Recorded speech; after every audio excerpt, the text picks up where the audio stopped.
So my name is Lupe Alcides. I am a Chicano from the west side of San Antonio, Texas. Um, this is a bit of a serious video, and I know it's not what you guys are used to, but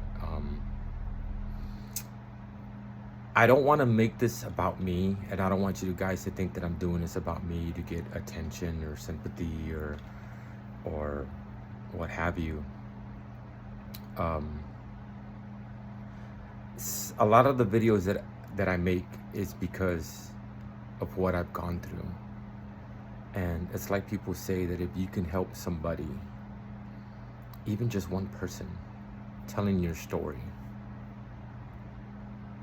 then that's why you should tell your story. And for a long time, I was always very reserved, right? I didn't like talking about my feelings, and I didn't like telling people about my problems.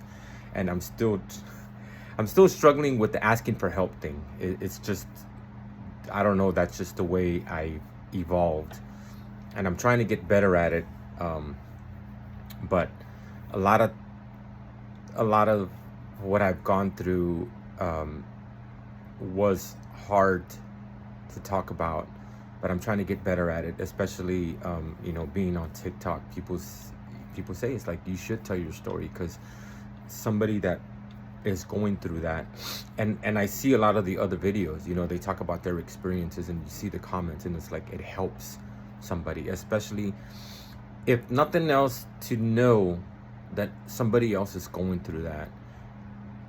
You can relate to that person. I'm a recovering addict. A lot of people, they look down on addicts, oh, you're just this and this and that. But if you've never gone through addiction, you don't know what it's like.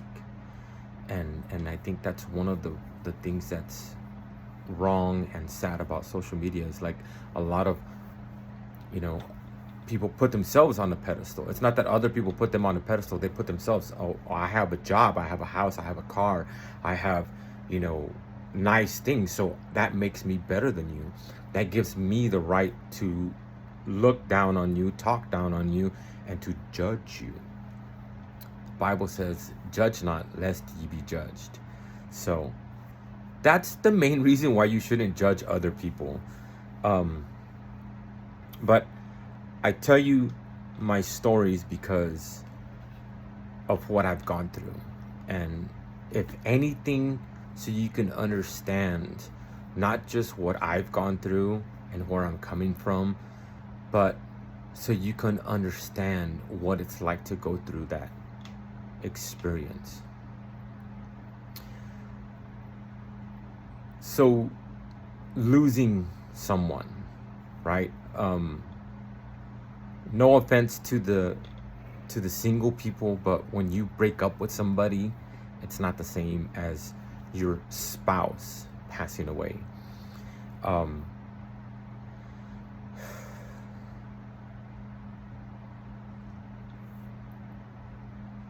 I think for me personally, it's the worst thing that I've ever had to go through.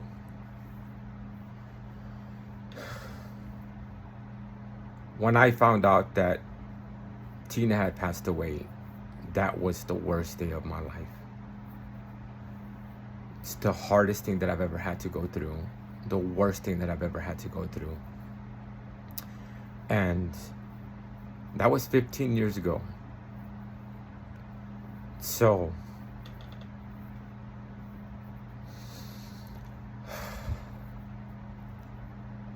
as you can see, it doesn't get easier.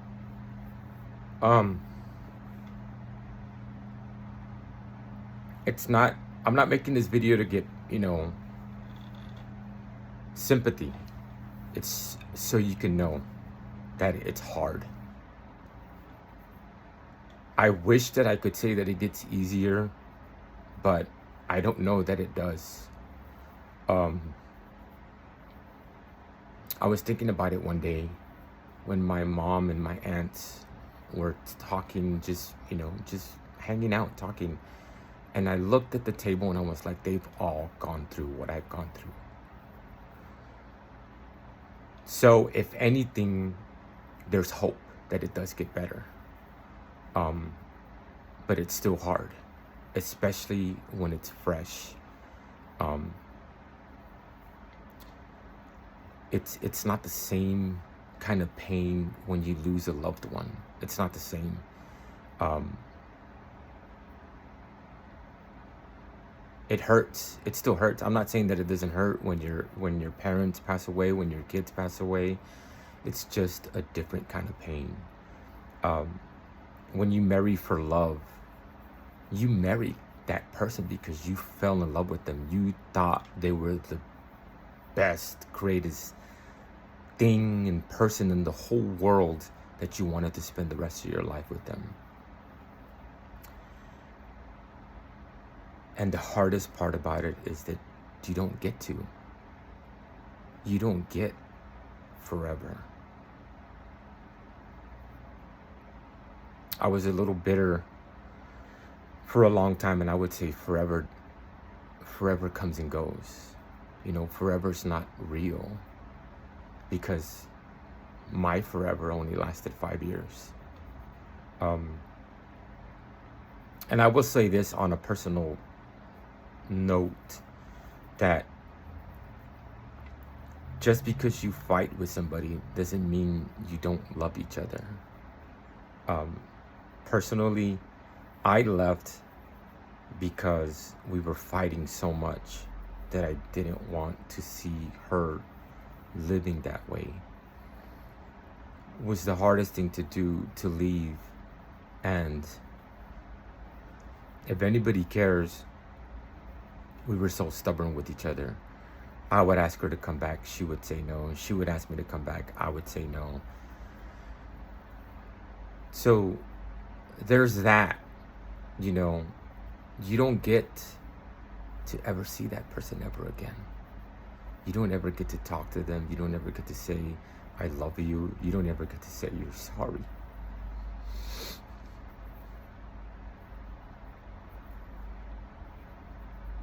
I think the hardest part for me has been that my grandkids don't have their grandmother around.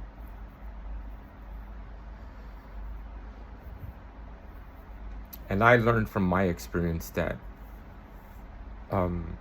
death affects so many people, not just their partner, their immediate family, friends, acquaintances, people they knew. It affects a lot of people.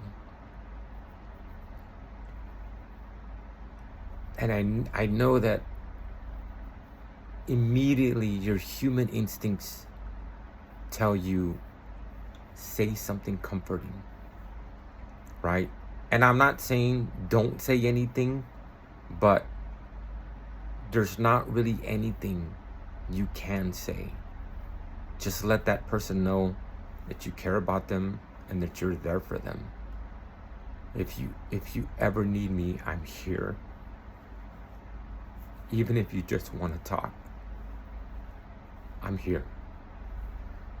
But telling people, I know what you're going through, and it's gonna get better, stuff like that doesn't help. And I've said this before, and I'll say it again. Everybody has the right to mourn their own way. Nobody has the right to tell you, you have to do this, you have to get up, you have to go out, you have to meet somebody, you have to do this and you have to do that. If you want to sit and cry every single day, you do that. It's your right to mourn your way.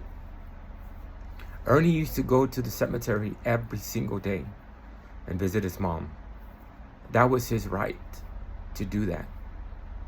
Nobody has the right to tell you, you have to do this, you have to do that, you can't do this, you can't do that.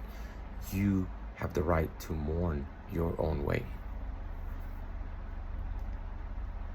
My main point and the message that I hope that I get across is that when your spouse passes away, it is one of the hardest things you will ever have to go through, and it is one of the biggest pains you will ever experience. So please just understand that. If anything, just understand that it hurts differently I don't want to say in a special kind of way, but it's a special kind of pain that nothing will ever compare to it. If you know somebody who's going through that, just understand that it hurts immensely, and it's gonna hurt a lot. I think the more you love that person, the harder it is, and the more it hurts. So if anything, just understand that it hurts.